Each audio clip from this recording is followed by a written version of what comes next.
All right, thank you all for your patience. We are now live on YouTube. Go ahead, Ren, thank you. Oh, Great. Okay, well, I will call the meeting to order at 6:35. Committee members, Reynold Blight here, Bob Sabelli here, Colby Jensen excused, Tess Taylor is on, Mark Stevenson is on, Bill Buter is not on at this point. Brandon Whalen is on, Ron Bambini is on, and Fred Ibari is on. So we have a quorum, and we will go ahead and start with the minutes. Motion A, approve the GTLNC June 14th Plum Committee minutes. Do I have a first? I'll do that. Okay. Well, I'll do a second to Mark. point of order. We don't have. Did we receive the minutes? Were the minutes published on the website? I didn't see. They've been on the website now for more than a month. Yeah, but I don't see them. So I didn't get them via email to the committee. Did I miss something? Yeah, they should have gone out early in July, but you haven't received it? No, I'm talking about the August. Well, that went out with the agenda. Right, but what I'm saying is here, I wasn't in the August meeting, and it's not, I was excused, and I don't see any votes listed on the minutes. Okay, so that's a correction to the minutes? Well, it seems like the minutes are not, I'm just stating, at least the minutes that I got in today's email, I see no votes. I'm not excused, because right here, I'll just show it. See, there's nothing. I agree, Mark. I see the same thing, and I didn't see the whatever month that was posted on the website. I know there's a posting board by the Trader Joe's. I don't know if it was posted there, but I would just like to make a motion to table both of these, motion A and motion B, the minutes for June 14th and August 9th, 2021. Okay. Here a second? Yep. Okay. It's been moved and seconded that we table the motion A and motion B. I'll do a roll call. Robert? Yes. Mark? Yes. Brandon? Yes. Ron? No. Tess? Yes. And Fred? Yes. Okay, the ayes have it. The motions will be tabled, and we will try yet again to send out the corrected. If you've got corrections, by the way, to what's already been sent out, please send me an email and be specific about what's missing, and we'll try and get these minutes to a point where they can go down in history correctly. Ren, can I make a comment, please? Sure. Yeah, as you and I discussed earlier in the week, I think what we have to do going forward is send the agenda, the minutes, and then any related material to the entire committee at least 3 days before the meeting. Say Wednesday of the week before the meeting. Then Robert, everybody will I have the love material. you. I love you, Robert. That's perfect. That's thanks, Tess. That's I don't get enough of it, so thank you. And if I could really say also, I have received no emails from this committee since I've joined. Not one, not today, not ever.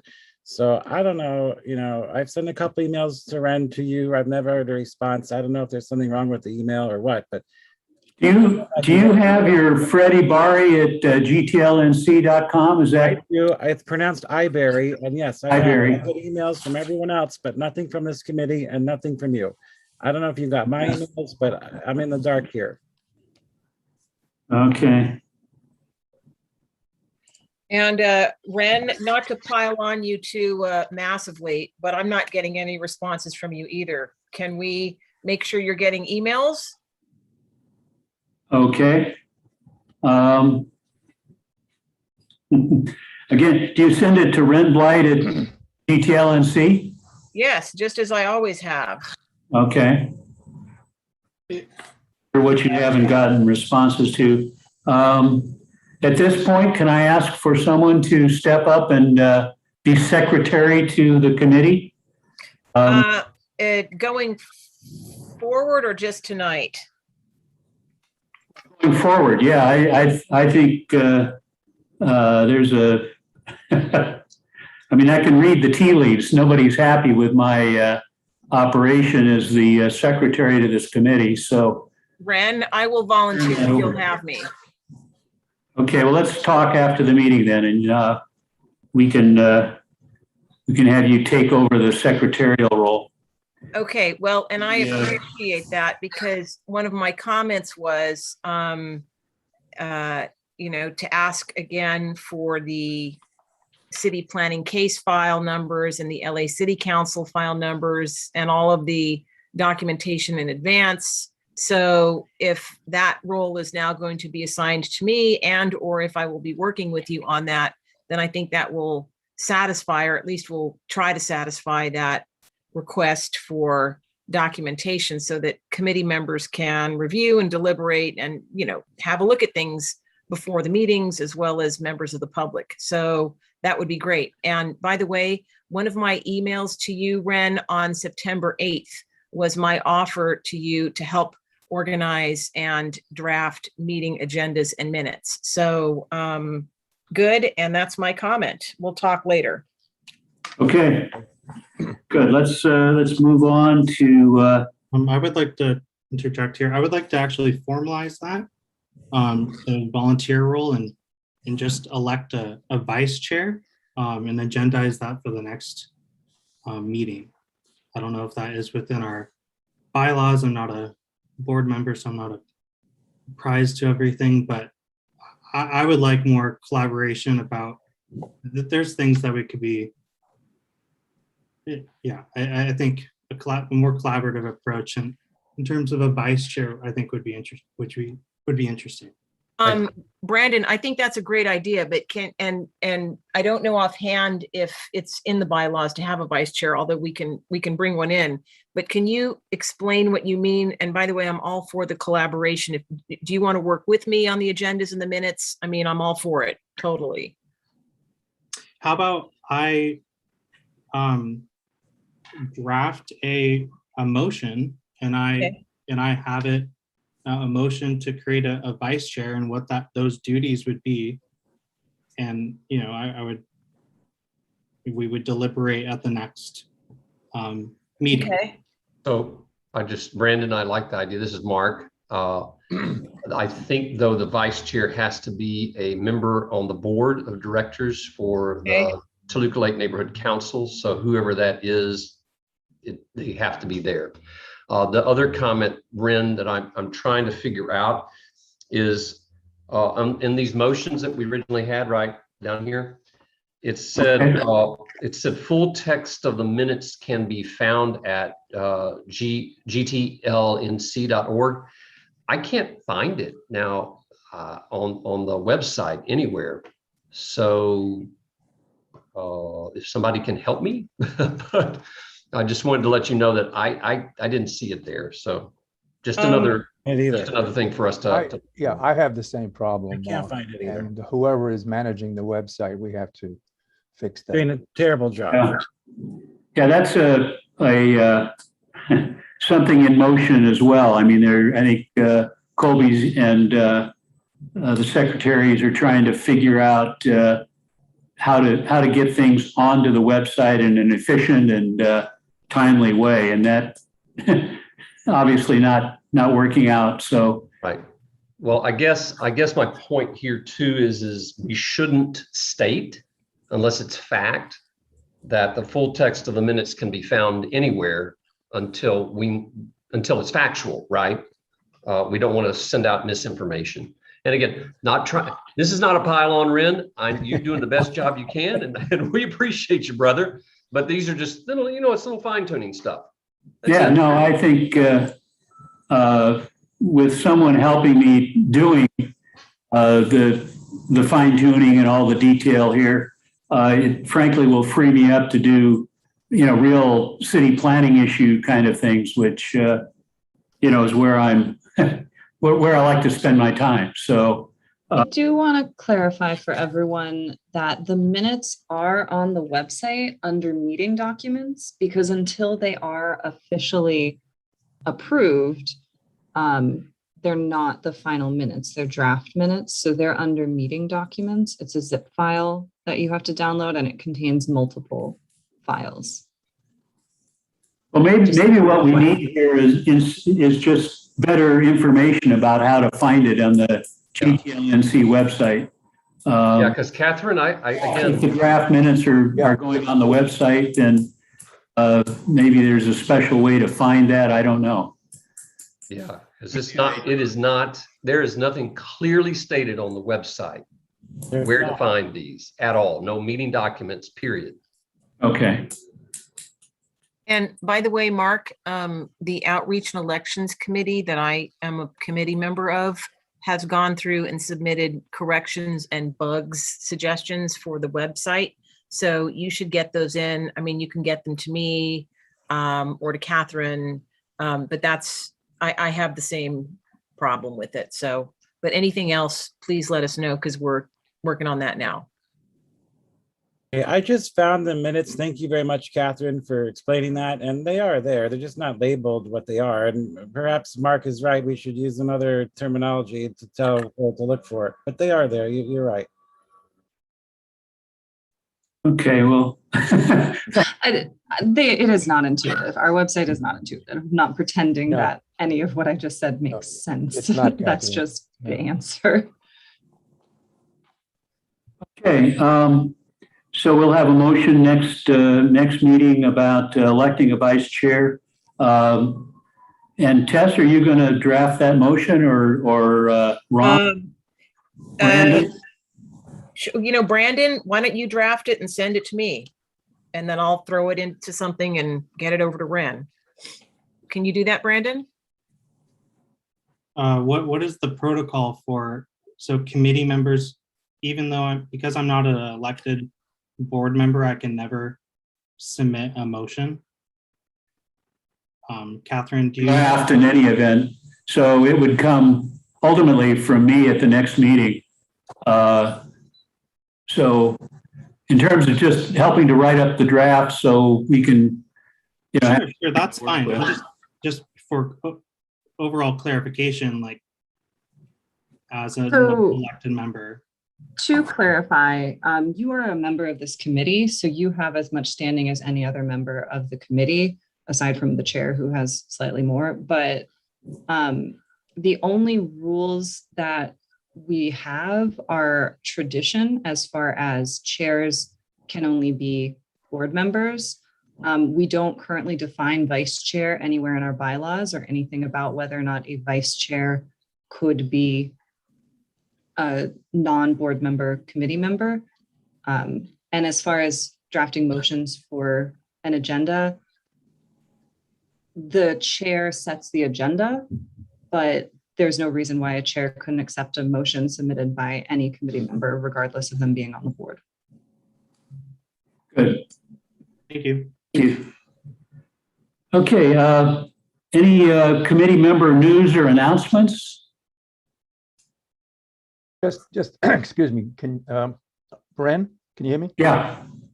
I had reason to speak to Bill on another matter altogether, and he asked me to pass along to you that he wants to drop off from the committee. He's just too busy with his business right now. So it's that, having somebody on that list who never shows up affects your quorum. So I think it's in our interest to drop Bill, and that's what he wants. It's not punitive. He's just too busy. That's Bill Boyder, Bob? Yes, Okay. yes. Yeah. Bill's an architect, has his own firm downtown, and I thought he'd be a great addition to the committee, but he's too busy. Yeah, we have a couple of people who've requested to be added to the committee. And at this point, I haven't yet put them on the list, but we have that possibility of adding people. We don't want to get so big a committee that, you know, we can't get through our agenda quickly, but having more people, especially if they bring in, you know, their own perspectives, different backgrounds and so forth, that can be helpful to the committee. So we may add a couple of people as time goes on. Any other news or announcements or? Okay, let's update on current projects. Sorry, Ren. Brandon. Brandon, yes. So we talked about the agenda. I wanted to more about the agenda. I would like in the future to remove the update on current projects unless there's actually a substantive update, and to really hash out new business and have more discussion similar to what Tess was saying with council files and supporting information. You know, also option new business items to talk about in the future is the city's housing element that is going through. You know, we have the community plan status later in the meeting, but the housing element is an active thing that's going on, and we have not talked about that in this committee. There's a number of different projects that I've seen that are being proposed in our community, and we haven't talked about them. And you know, when I started here, there was a lot of discussion about a housing project off of Cahuenga. You know, I attended the Planning and Land Use Committee for the NoHo Neighborhood Council, and they have adopted as a board, as a general board, a set of recommended conditions of approval. This is something that you know, planning staff, you know, asks for in order, you know, conditions to approve a project.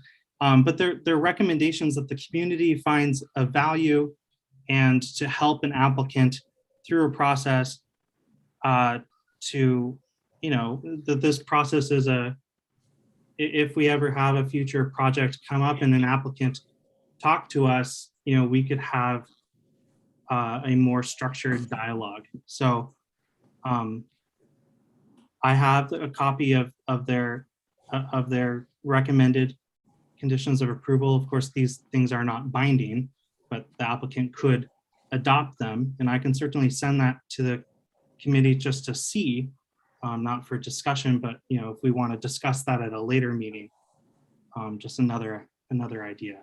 I think it's a good idea, and I'll put it on the agenda for the next meeting. Send it to me if you would, please. Sure thing. I've seen those before. There's a number of neighborhood councils that have set that up. We never have, but it might give us something that we could immediately hand to developers. And I've got a project on that just came up that I'm going to put on the agenda for next month. So that might be a good starting place for this. Well, the policy, actually, we ought to adopt it first. So Yes. the current project isn't going to get there, but I think that's a good idea. Thank you. Okay, in terms of the current projects, I did drop a couple off that are just, you know, kind of hanging fire at the moment. Excuse me, We Brendan. could, if you want, we could just drop them off unless there's something, you know, very specifically coming up about them. I think Robert, when he was chair, he had these on because they were, you know, they're all percolating somewhere in the community, and you know, people were interested in getting updates as they went along. But on a lot of them, they're just, the update month to month is, it's in the works. It's, it's in process. So there's not a lot to say about them. No, there isn't, Ren, and I agree with Brandon, and I was about to remove them myself. So I think going forward, it's a pretty good idea. Okay. And I very much would like to see the document that Brandon is talking about, which sets some guidelines, at least for committee approval of an applicant. I also have a document which addresses sustainability, things that we can do as a committee to get a developer to make his projects more sustainable. So I'll dig that up. I know I have it someplace, and I'll send that over to you too. Maybe the same one that Brandon has, but maybe it's something else. Good. So Good, in other words, okay. it's just an attempt to make our approval of these applicants a little bit more formal. And it's a good idea. Yeah, and I'd like to see that too, Brandon, if you don't mind. And Bob, if you're comfortable sharing it, I'd like to see Yeah, that. of course. I'll dig up the sustainability one, which may very well be what Brandon has. I got it from another neighborhood council. Okay, going over the list here quickly, in terms of updates, the main thing tonight, I want to get everybody to do the Riverside Drive Streetscape questionnaire. If you haven't gone online and answered that, it's not time consuming, and it's certainly not it doesn't lock anything into concrete, but it's just a starting place for us to create a streetscape plan for Toluca Lake, for Riverside Drive there. And if you haven't answered the questionnaire, please do. I think at this point there are 280 to 300 people have answered. We got 2 more days. So if you got a neighbor or a friend or somebody, and they don't have to literally live in the community. If they're a stakeholder one way or another, they can answer the questionnaire. So, please, we want to have as much input as possible. Can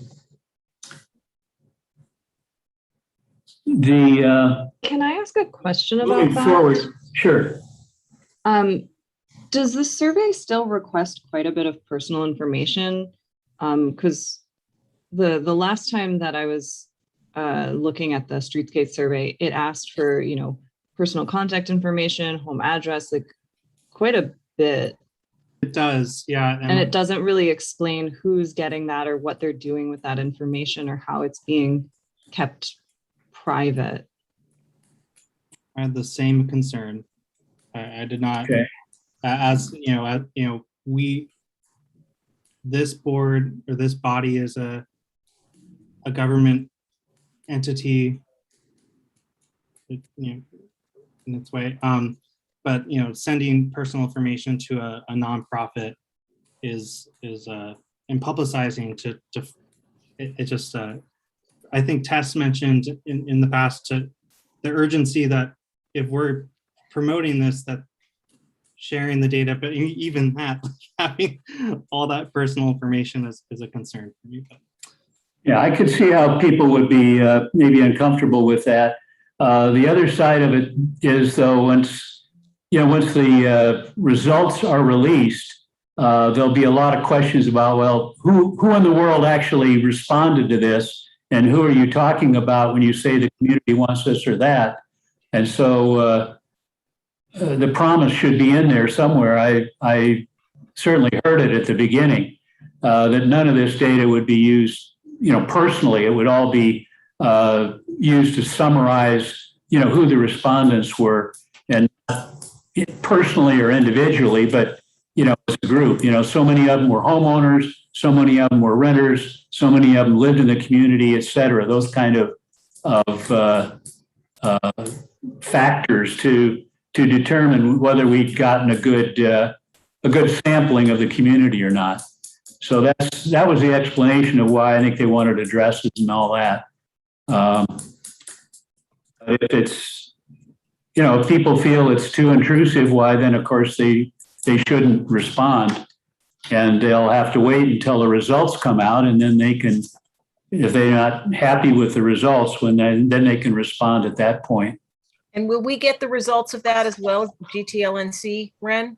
Oh yeah, yeah. Once it's out, it'll go out to the broader community. All all the organizations that participate in beautification partners. Plus, I think of course, the council office will get it. A wider range of organizations and people out there will get it. Anybody who responded to it, of course, will get it, and that's another reason why we've asked for personal information. You know, how do we get back to you with the results?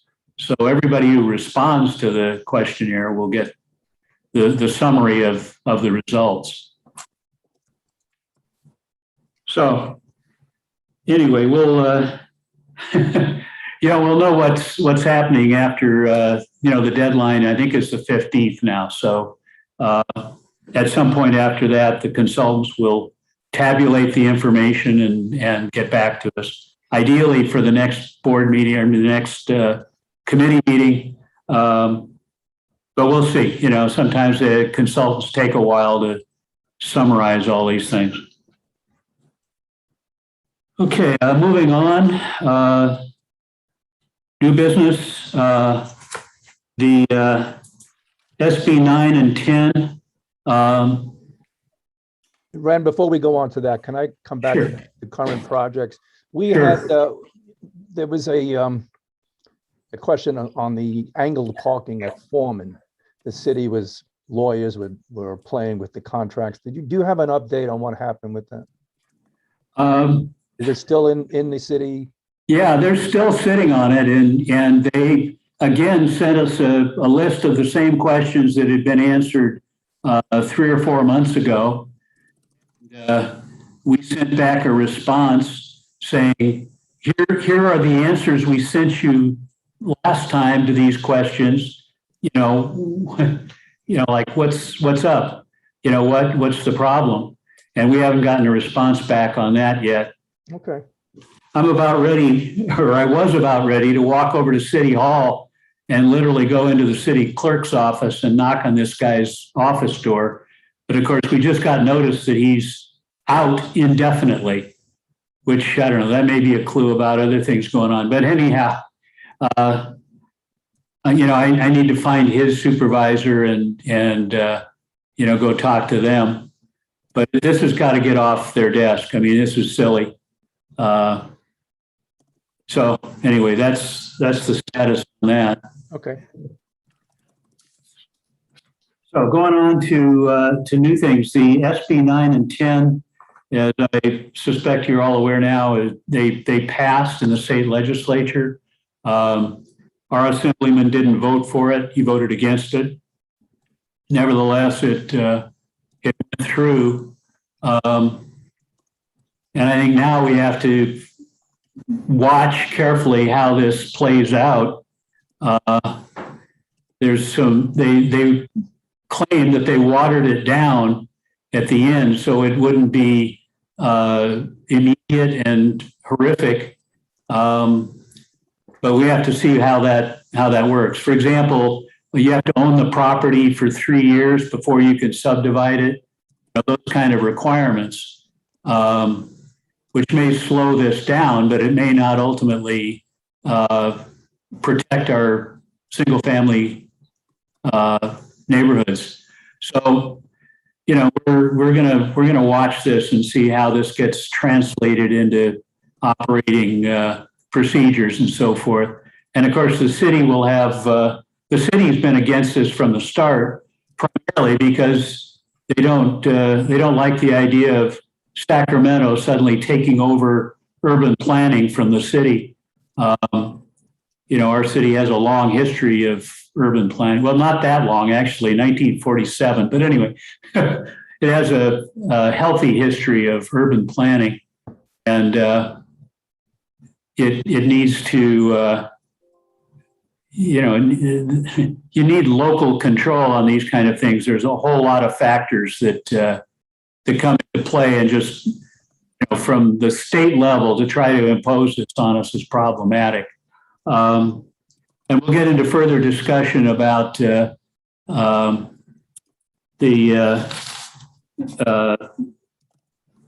housing policy element for the community plan.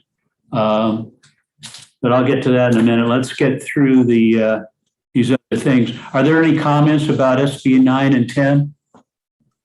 I should say further comments. I think we've all we've all been looking at this and talking about it for a long time.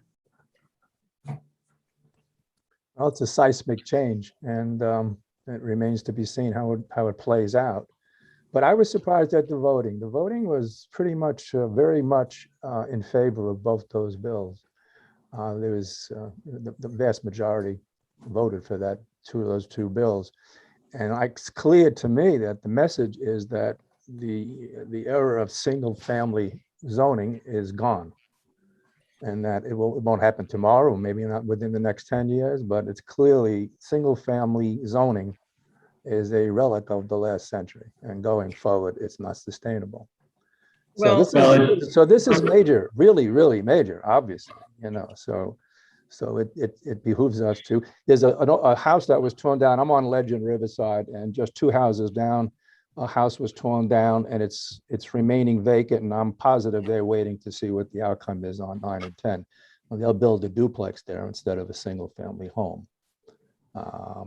And then the property on Ledge and Riverside, if curious, that's being developed. They're they're getting ready to pour the basement level for the parking, and that's supposedly a 4-story condominium on the corner of Riverside and Ledge. But so it's seismic, and it's let's see how it plays out. I think Berkeley has embraced it completely, but that's Berkeley.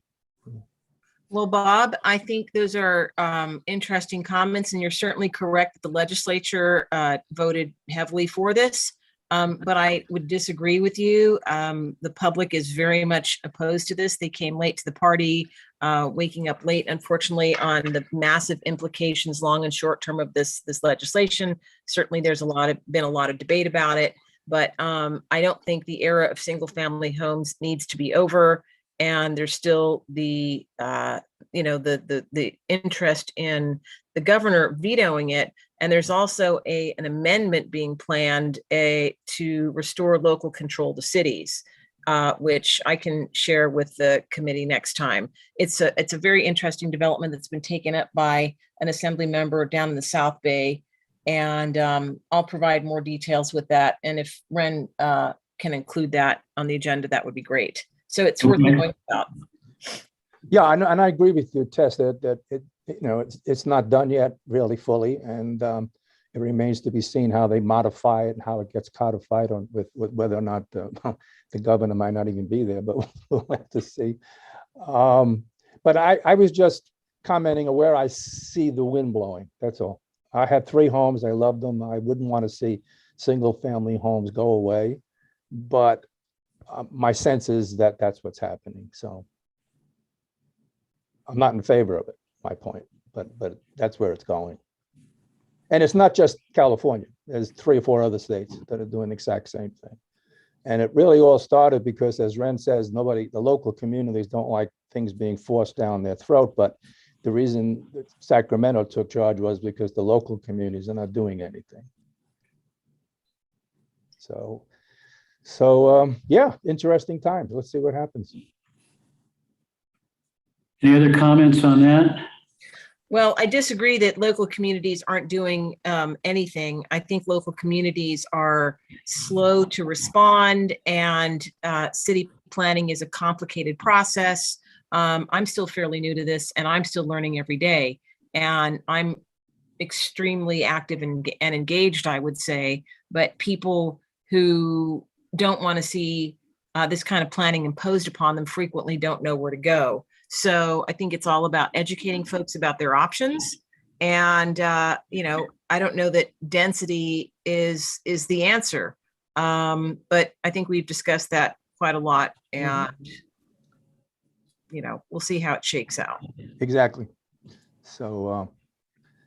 And that kind of takes us to our next topic, the community plan status. Because housing density is part of a bigger issue around community planning. So you can't just double the amount of housing units in an area, in a community, and not look at the rest of the impacts and plan for, you double the number of people, do you need twice as many parks, twice as many schools, twice the sewage capacity, et cetera? There's a whole bunch of factors that come together in community planning, and trying to do that from the very top doesn't make any sense. In terms of our community plan status, Saturday I was on the housing policy element plan. By the way, Plan Check LA on Saturday from 10 o'clock to noon, or in this case, it ran to 1 o'clock.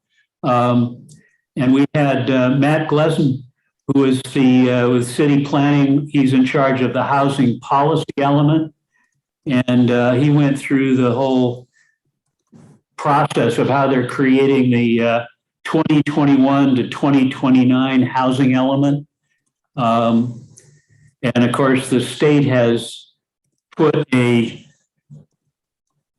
gross total for statewide additional housing units to be created in the state over the next 8 years. And because LA is a big city, our quote fair share of that is a big number. Let's see, 456,000 units in LA County.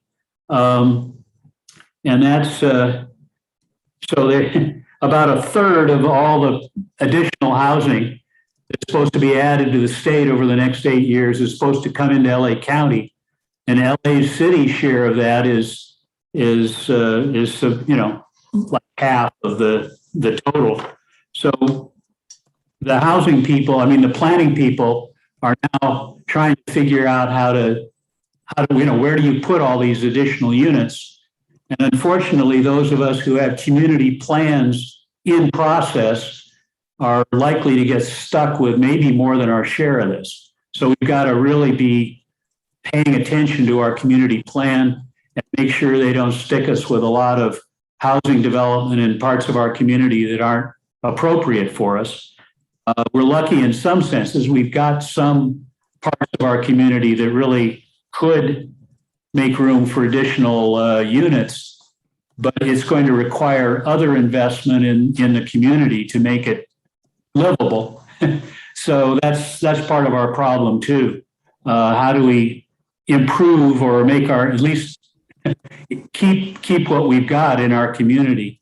Bren, where do you say in which areas would you say we can make additional room for more units? What area? Well, our community already has some parts zoned for multiple units, and some of those blocks have been already gotten high-rise buildings and so forth, but there's room for additional larger buildings to go onto spaces, and we have to be careful. Bloomfield, Cahuenga is a good example of how you replace 11 units with whatever it is, and 57. And good, thank you. And so on paper that looks like a big win, at least for the people at the state level and regional level and so forth. For us in the community, it's not. So we have to look at our community and say, okay, what's already zoned for multiple? What's going to happen when all of that gets filled up with 4 stories of multiple units? And if it's not going to work, then we need to figure out how to keep it from happening. Parking, of course, is an ugly issue. Going back to her name, city planner in 1990s. Anyway, she said very clearly publicly, parking is going to be a huge pressure on people, and we're going to zone in a way going forward, allow things in a way that makes parking even worse, the point where at least some people give up their cars, as they have in San Francisco or New York or some other cities, urban areas, especially in the denser part of the cities. because there's no place to park your car, and it's too expensive. And she adopted that as kind of her go-to policy.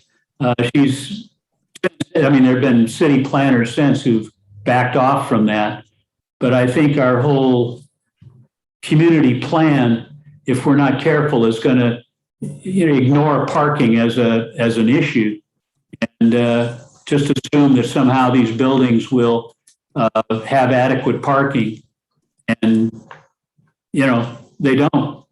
One of the assumptions is that low-income units don't require as much parking as the others, and I think that assumption is problematic.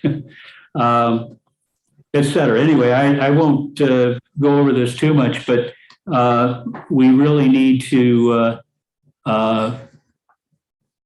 watch this community plan as it comes together, make sure that we're not saddled with more than our share, if you will, of the growth in the city. I also recommend that you go ahead and go on this Plan Check LA on Saturday. It's every other Saturday morning. And it's detailed information about planning. If you want to get up to speed on what's going on with planning in LA, I recommend it because they go into detail on different topics and kind of get you up to speed. Who hosts these meetings? I'm sorry?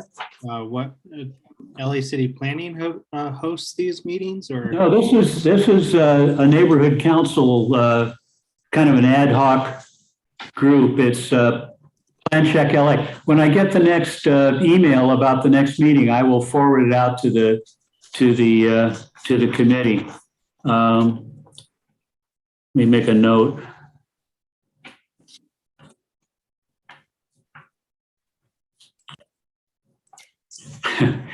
I remember when we first started out with neighborhood councils, a group of us got together around the planning issues, and we literally met over at LA Water and Power, and there were 30 or 40 of us to start with, who from different neighborhood councils who are interested in planning issues, and it's kind of evolved in a variety of ways, but it's still out there. And now there's, a couple of hundred people who sign on to these emails, and the actual Saturday morning sessions. So just Ren, may I ask a question? I'm very interested to hear your fond recollections or your recollections of Bloomfield Cahuenga, because it sounds now as though you would have opposed it, when I want to remind everybody that this entire committee, except for Colby, and I think maybe Lee Jameson, voted to support it at the time. So when another Bloomfield Cahuenga comes down the pike, which surely one will, if not more than one, what is your feeling about that? Have you changed? Well, I think, I ultimately voted for it because as it came through, Robert and some other people in the community worked with those developers, and we got some, what we thought at the time were concessions from them. And based on that, that they would agree to do some things for us that they didn't have to do, that we would support the project. At the time, we didn't have the uproar from the community about the project. Bob, you want to talk about that a bit? You guys remember what those concessions were by chance, or is it documented? Well, let me make a few comments. I don't know why we're talking. It's about 2 or 3 years ago, so I think it's, as the Supreme Court would say, settled precedent. So no, but it's nonetheless, no, Fred, I agree. I knew there was, the community, the opposition was clear. When the committee reviewed that project, and as Ren says, we talked to the developer about things like the landscaping, for example, the way he was doing the sidewalk, the landscape. These are not major at all, but there are some concessions, and the feeling at that time, and I'm going now 6 months before the community got involved. This was 6 months before the homeowners association in Toluca Lake had approved the project. We as a committee approved the project. It went to the council and the council approved the project. Then 6 months later, the community came back, and not to rehash that, but that we were asked, the council was asked to reverse this decision. My position then, and it is now, is we couldn't do that because 6 months later, action had been taken on that motion.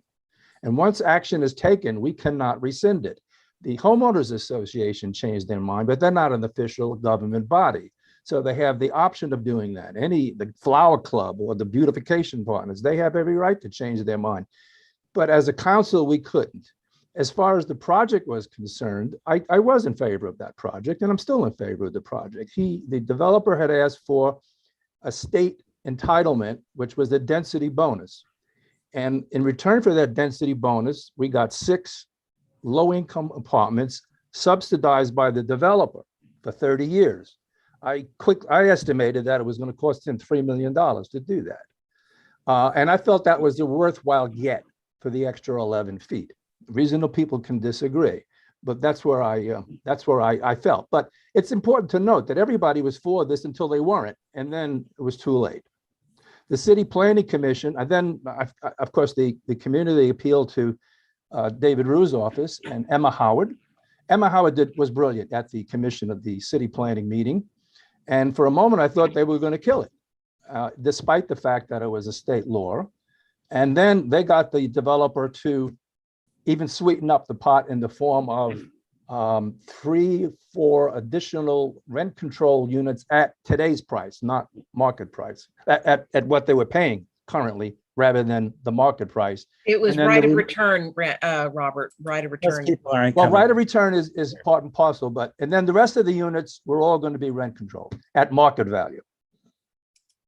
But yes, Tess, you're right. Right to return at the price, at the dollars that they were paying, Right. which he didn't have to do, by the way. Those people are long gone. They were never coming back. I mean, Of course not. They're not coming back, but the apartments have to be rented out at the current price, whether they come back or not. They have to be rented out. Those additional apartments have to go for whatever these people were paying, and I have no idea what they were paying for it. So that was a big get from the City Planning Commission side of things. But it was going to happen. I mean, there was no way. I'll take that back because look, we can talk briefly about Weddington because those people did get something done, and shows you what community action can do. we like that. Don't forget the meeting tomorrow. I think it's at 8:30 that they're doing the So city. Weddington? Yes, they're putting it to the city council tomorrow as the vote. So all of our CISs from the neighborhood councils will be submitted tomorrow. I think it's at 8:30. I'll forward you the email. Thank you. Yeah, I will, because I jumped in on just to back up a little bit for those who weren't at the last council meeting. The council voted to issue a CIS in favor of the getting Weddington to be designated as an historic landmark, which would certainly affect how that's going to be developed. The commission, I zoomed in on that meeting. There's 4 commissioners. I thought that was me. For a minute. I thought I was getting more. Hey, I said, thank God it's working. This Zoom thing is working. Anyway, I attended the Historic Planning Commission meeting, which is there's 4 commissioners. The back and forth was wonderful. The owners, the Weddington family was there, and they were clear that this was never intended to be a national landmark. They were losing money, and they felt it was unfair. But the commission voted 4-0 to designate Weddington as an historic monument. So thank you. So now it goes back to the city council, and that's going to weigh heavily with them. If it's officially designated as a landmark. I don't know how that affects the real estate side of it. The school paid over $40 million for the property, and they were going to invest another $100 million into the property. And now, how does landmark affect them? Good question. So thank you. 8:30 tomorrow. That's you're talking about a city council, which starts at 10 o'clock. I can check the email. I have it right in front Or of is it a plum meeting? I'm not sure which. me. It must be a plum meeting. City Yeah, I was council thinking- starts at 10 a.m. It's a plum meeting. So You're it's gotta be absolutely right. the, Yeah, I think it's It's a plum meeting. and it's at 8 o'clock actually, and I'll forward you the email right this All right, minute. thank you. Yeah, it's the plum meeting tomorrow, yes. Yeah, and if it goes through a plum meeting, then it'll go to the city council. All right, I'll forward it to you right now.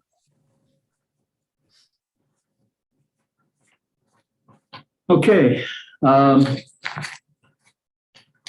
So that was community plan. Status of project on northeast corner of Riverside Drive in Mariota. This is an old project that went through, what, 2 years ago? Anyway, More than that, yeah. yeah, and I wasn't on the council when we approved it. When the council Yeah. approved it, I wasn't on the council, so. it goes- yeah, it was the Burbank boys. And at that point, yeah, Ryan had gotten concessions on that project as well, in terms of street trees and a number of other things. But with COVID and everything else, why the project is stalled. But I just wanted to put it on the agenda because at any point, the Burbank boys can put a fence around it and tear everything down, including the post office. And I don't know if, you know, people are all aware that our post office, the lease has run out. They're on like a month-to-month basis. And eventually they'll close the post office. Even if they don't tear down the building at this point, they're going to close the post office. We've been trying to get through to our city councilman, our congressman, Brad Sherman, to see if he can intervene, because at this point, it would take, the classic, an act of Congress to save our post office. 20 Cardinals. All the time. One of the things that happens all the time is, on a national level, is post offices get, their congressman to re-up. Anyway, questions, comments? Yes, but I think Catherine has a comment or a question. Mine is just, I was driving by there today and they have a sign that says now hiring. So I'm a little bit confused on what their plan is. Well, And, to add to that really quick, I frequent the UPS store quite a bit. I know Ron, the manager. I asked him today, actually, I was there, what's the story on the building there? He said they're just in limbo. There's no news and they're just kind of sitting there and he has no notification of anything. Yeah, but I think the limbo is a good characterization, because it'll be when they get ready to do it, it'll happen quickly and without notice. So we all need to be at least aware that it's going to happen, and we don't want a bunch of people to go up in arms and how could the neighborhood council let this happen? Well, it's long since come and gone. He also told me, I don't know if this is helpful, but the UPS store is going to move to the Circus, or what's the name behind it? The House of Music, or what's the House of Rock, whatever that building across the alley. that's the house, School of Rock. Thank you. That's where UPS store is moving during the construction of the new building. And then when the new building's done, UPS will move back in. That's what they told me. Interesting. Okay. That would be that would be a save. Yeah, that'd be good. Brandon has a question and then I'd have a question, Brandon.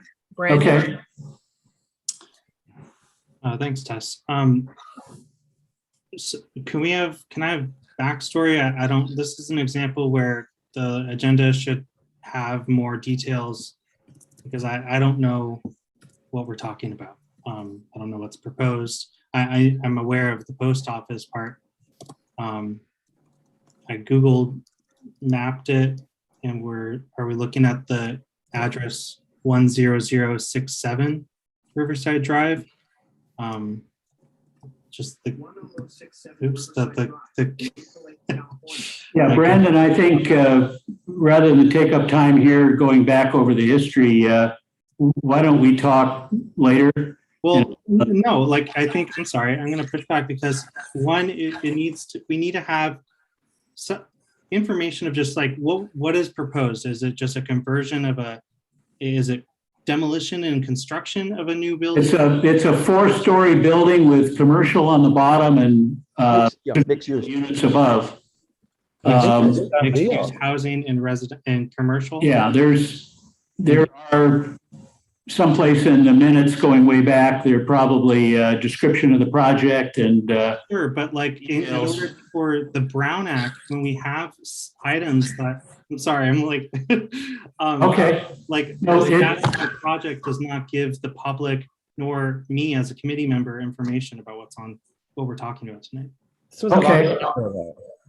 You know, I do tend to be somewhat casual and trying to be informational about what's going on and let people know without going through a big rigmarole on stuff that's you know, in the hopper. But if you require that there be full background information on everything on the agenda, it's going to limit our agenda in a whole variety of ways. And we can do it that way. And if I get a vice chair, why maybe the vice chair will either handle getting that background information or we'll just leave stuff off the agenda. Well, Ren, if I may, because I had a question after Brandon, but to first emphasize what Brandon said, he's completely correct. For this to be a Brown Act publicly noticed meeting, people have to know what we're talking about. So if I end up as the powerful vice chair or the humble secretary or something in between, I will be happy to help put all this stuff together because it's something that I've been wanting for quite some time. And I know I was even asking Bob Scabelli back when he was still the chair. So that information it's all available. It's on city council files and city planning files. It's just a link that we can include on the agenda, click through, give the background. So I'm all in favor of that. And it doesn't have to be voluminous. We can just give links. So that I completely agree with Brandon. And now the question that I have for you, Ren, at the government affairs meeting earlier or a week ago, you said you were going to offload the post office situation on me and you were going to let me know the status and if I could take it any further. So if you would still like me to do that, I stand ready to help, but you'll just need to provide me the details, what's been done so far, and what you propose needs to be done. Do you still want me to do that? It's up to you. Yeah, okay. Yeah, I'd like you to do that. All right. So we'll move on here. Okay. Ren, if just for the sake of Brandon, we can give him just some information at least. Brandon, the community, and this is in reference to the post office project. The community opposition was even larger than Bloomfield and Coanga. And this is yet again another density.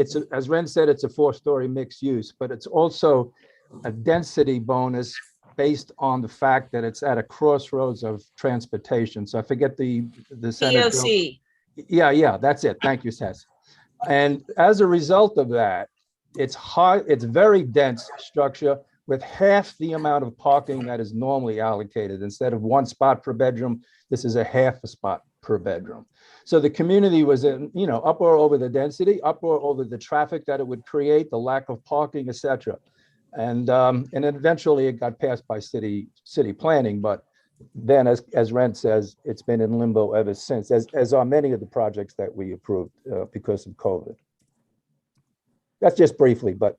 Thank you. I just wanted to jump in on this real quick. So Brandon is certainly not asking for the world, and Tess hit it very well. It's basically anytime we're bringing up a topic that's from the past, just put in a link, so it just tells us exactly. And I don't know if it'll ever be on the website, but at least it would be something that then is informative. And as Robert has talked about this goes all the way back to when I was on the board. And so, gosh, that's 3 years ago, maybe? Yeah, 3. I think it's about 3 somewhere. And so, and yeah, it was controversial, and we did what we could to, we listened to the community, and we understood. but we also, our hands were tied in regards to the project itself. So anyway, I just wanted to go on back up again what Brandon and Tess were requesting. Thank you. Thank you. Okay, moving on, other project, I've got three things that have come up. First off, there's a new project being proposed at 11001 Moore Park Street. It's at Vineland, and it's, I believe that old, where there used to be a used car dealer in there. There was it started out as a gas station, and then there was a used car dealer in there, and now it's been sort of shut down. They're proposing a 31 unit project there. They're asking for a density bonus, environmental assessment, and new condominiums. So they've got three elements here that are sort of not by right, if you will. And so Mark, Oh, Mark. yeah, hold on. Okay. So Ren, this would be helpful, again, when we're doing and tests, when we're doing the on new business, it would be great to have that information instead of just saying other. wait, Help me. Mark, Yeah, help me with the address. this is for our next meeting. Right. But help me with, There's nothing we even need to discuss tonight. I'm just warning you, it's coming up next month. right, but give me the Prepared address. to do some research on this. I'm going to the developer to make a presentation. Right, Ren, what's the For address? Ren? next month. Address. 11001 West Moore Park Street. Right. All right, so I just, for clarity, for everybody. Yeah. I believe that specifically is across from the Shell station with the car wash. That's being developed, correct? Right. That'll be a nightmare, folks. But anyway, we can discuss it next month. Yeah. I think it's going to be a long discussion, I think, once the developer makes their presentation. They may answer a number of questions in their presentation. I'm sure they're not newbies to all this. They'll try to give us his answers.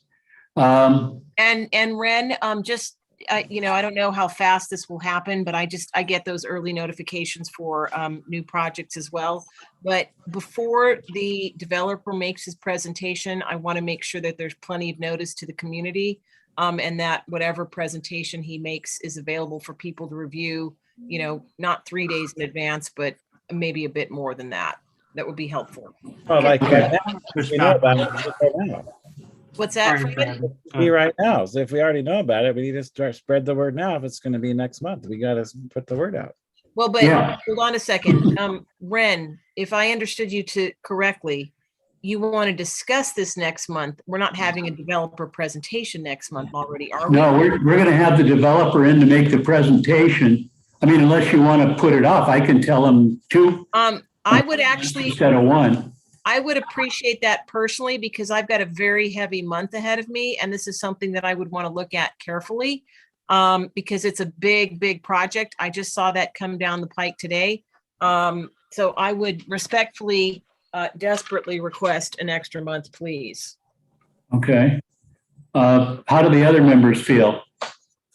Should we wait 2 months to hear from the developer on this? Brandon's got his hand up. Yeah, Brandon? Thanks, Mark.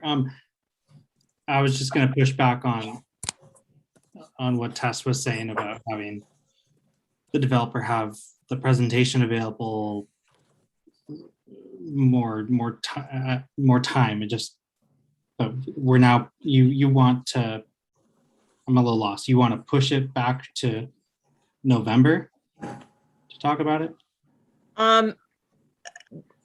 I'm just hearing for the first time that the developer is going to make a presentation next month. So if I have my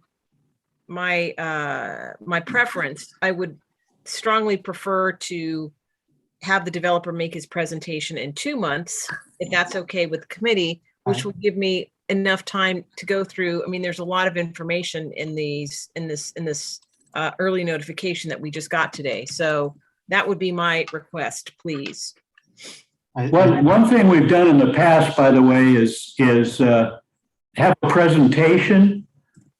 A bunch of questions come up. We ask the developer to come back a month later while we get more input from the community. So that's not unusual or unexpected even by the developers that, they'll make their initial presentation, we ruminate on it, and then we talk to the community to get more input on whatever questions come up. And we have a second sort of meeting with the developers where we really push them. So that might be the way to go. Just, plan to have an initial presentation and then have us all work together to figure out what are the key 5 issues or whatever, and then, put the developers' feet to the fire. I like that idea, Ren. Would the second presentation be for a general board meeting or also another plum meeting? It's a plum meeting. Would they go to? We might have a plum meeting and then a presentation at the full board meeting if it's a project that is controversial and problematic. Yeah. Okay, thank you. Bren, do you have any info? I'd like to do some research. I'm not on the advance notice mailing anymore. They closed my account. So do you have a city planning application number there? Perhaps I can do the rest of my research on my own. I can send it to the entire committee. Would you, Tess? Yeah, that'd be good, Tess. Thank you. Within 1 minute. Okay. Good. There's 2 raised hands. I think Catherine was first though. Yeah, Catherine? Oh, thank you. I was just going to comment that I would personally rather see the developer come in next month. Yes. And, be able to have them invited back. And I agree with the prospect of hopefully having them at a general board meeting, since based on the fact that there is mostly just committee here this evening, general will probably get a wider audience. But I want to promote our YouTube channel, which we are streaming live to YouTube, and we can even trim out sections if we want to in the future in order to have just the presentation portion available for us to send around in our newsletter if and when that happens. Are you done, Catherine? Sorry. Yes, sorry, go ahead. So I'll piggyback on that. I think that as someone that works in, as a planner, I know that, the neighbor councils are not an approval body. And if we want the community to have an input in the planning process and share with our, the various decision makers, then I think it should be in October. We should ask what the developer's timeline is. We should ask ask the assigned planner what the timeline is for the environmental document for, is our October convenience or our November convenience aligned with the planning process? Are they ready for that? They could be changing. And that's why I was going to push back on when a presentation should be made available, because things rapidly change. And, I mentioned in the beginning of this meeting that, other neighborhood councils have created, recommended conditions of approval. We can certainly, if we have that discussion at the same time as a presentation by an applicant, they will certainly hear our conversation, and maybe they'll be receptive, but just want to piggyback on that. So in summary, we should ask where they are in their process. Just because an application has been submitted doesn't mean that planning has deemed the application complete. A number of other thresholds need to occur. Along those lines, Brandon, what I generally did when we get these advance notices was contact or reach out to that developer, and then let him tell me if he's ready to present or he's not ready to present, and then we go from there. So in most cases, they welcome the call and they welcome the opportunity to get community endorsement.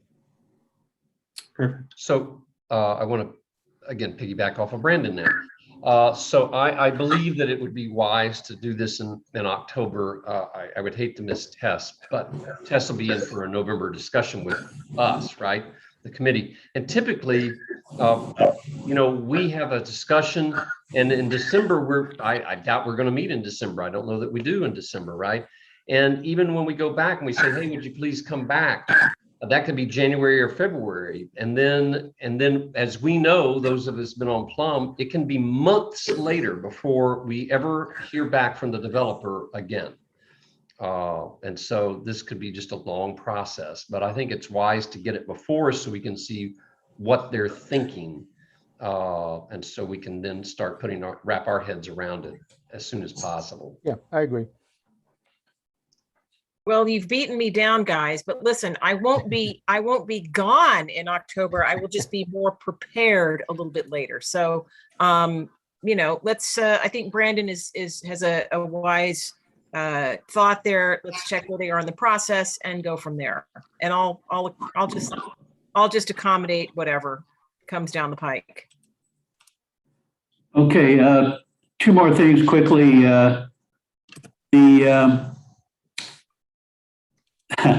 The planning department and so forth is asking for comments on the 405 Sepulveda Pass project. It's way out of our jurisdiction, but it's a huge project and will have a big impact on the valley as a whole.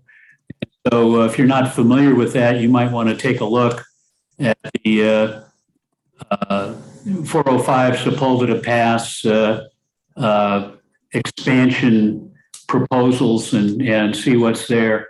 The last thing I want to bring up is But hold on a second, Ren, Sure. just for clarification, because I'm taking notes, remember? Yeah. No, but I want to know, to whom do we submit comments and what is the deadline? And are you suggesting that we submit individual comments or that we discuss this as a committee and do a CIS or something like that? no, I think it needs to be individual comments. I don't think we want to spend a lot of our time on something that's so far afield, but I think people are individually interested in it. Okay, Transportation planning and all that. It's a huge project and $1 billion kind of thing. what is the deadline and to whom would we submit comments? Or can you provide that and I can get that? Yeah, let me send that to you. Okay, And you can forward it out then. That'd be good. Tess, this is a metro project from mass transit from Van Nuys, connecting to UCLA, I guess, or the airport, eventually down to the airport. So if you go to their website, you'll get all the information on how you. sorry, it's a metro project, Bob? Yes, it's metro, right? It's not Okay, oh city. God, okay, got it. Okay. It's a county. Good. project. Sepulveda, Tess, it's the Sepulveda Transit Corridor Yeah. project. It's That's it. as Ren says, this is a major project that Okay. they'll spend 2 or 3 years just getting the environmental impact done. I actually have heard of it called the Sepulveda Transit Corridor, not the 405 Sepulveda Pass. Okay, so good. Thank you, Brandon. Yeah, good, okay. And then the last thing I just wanted to bring up was street trees. I don't know if that's part of our committee or environmental committee or just where it lands. Environmental, yeah. Pardon me? Environmental, Ren. Yeah, I think it does. Yeah, Catherine and Hannah have done a lot of work on that. Yeah, but some of the things I've been reading, LA is sort of the worst out of 100 major cities in terms of tree canopy. And there's a number of things the city's been doing, which has been very problematic, tearing out a lot of old street trees and putting in trees that, they're never going to be more than just a placeholder. Anyway, I won't go into all the details, but there's a lot of conversation now among planning people to get our street tree efforts focused. There's federal money coming through that ought to be spent on it. There's a lot of things. The Olympics is coming up. And if we're going to have a tree canopy, we need to plant it now for the Olympics, et cetera. I mean, there's a lot going on there.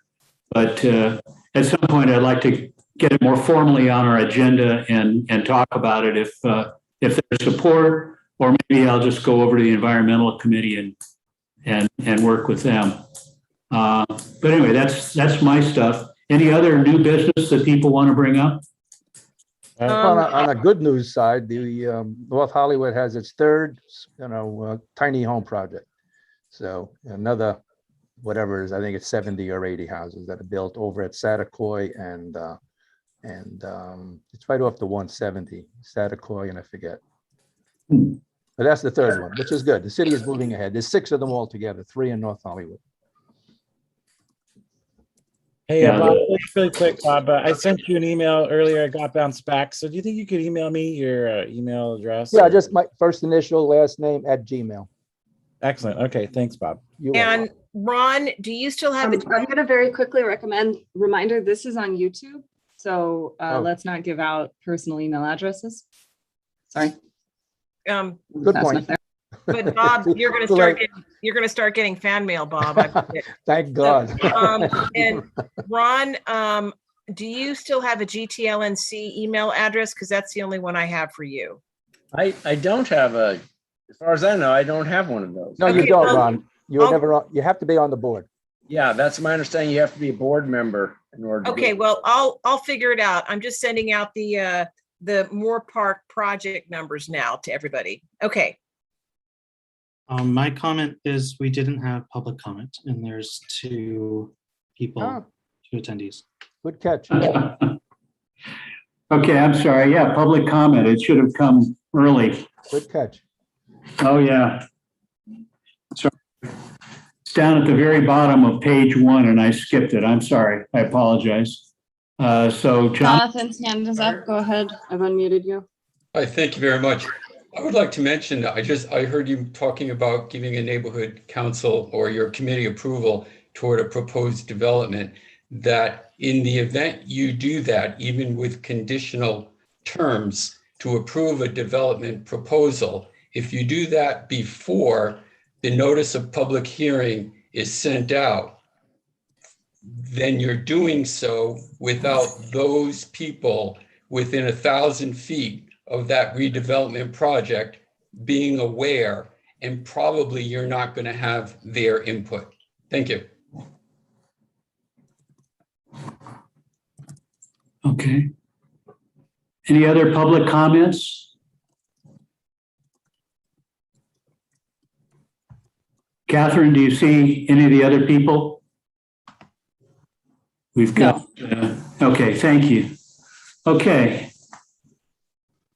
If there are no other comments or questions or whatever from the board, I will call the meeting adjourned. All right. Good night, everybody. Oh, Tess, Yes. you had one last comment?